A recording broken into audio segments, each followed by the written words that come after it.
Français parlent aux Français. Bienvenue dans ce format intitulé « L'effondrement en bref ». Plongeons directement dans les actualités chaudes du moment pour tenter d'y voir plus clair sur les événements en cours sur le plan international. Voici le développement des 24 dernières heures. Perte de territoire, désertion de soldats, pénurie de munitions. L'Ukraine entame l'hiver en position nettement désavantageuse. Dans ce contexte, Volodymyr Zelensky se dit prêt à des concessions. Le président ukrainien a appelé l'OTAN à offrir des garanties de protection au territoire du pays qu'il contrôle, afin de mettre fin à la phase chaude de la guerre. Il a également laissé entendre qu'il était disposé à attendre avant de récupérer les zones occupées par l'armée russe si un tel accord pouvait offrir la sécurité au reste de l'Ukraine et mettre fin au combat. La zone occupée représente près d'un cinquième du pays.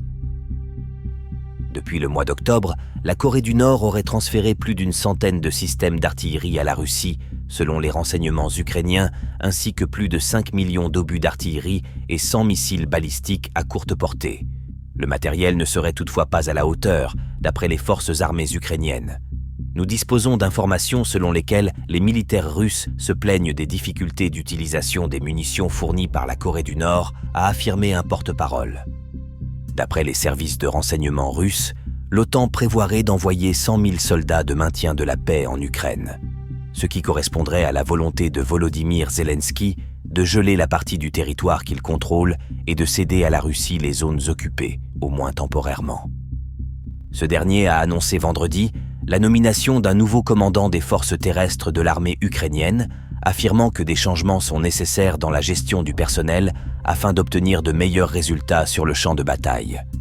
Ces nominations interviennent alors que ces dernières semaines, les forces russes ont engrangé des gains territoriaux à une vitesse inédite depuis début 2022 face à une armée ukrainienne affaiblie. À tous, de la radio Bref, l'effondrement, fin de transmission.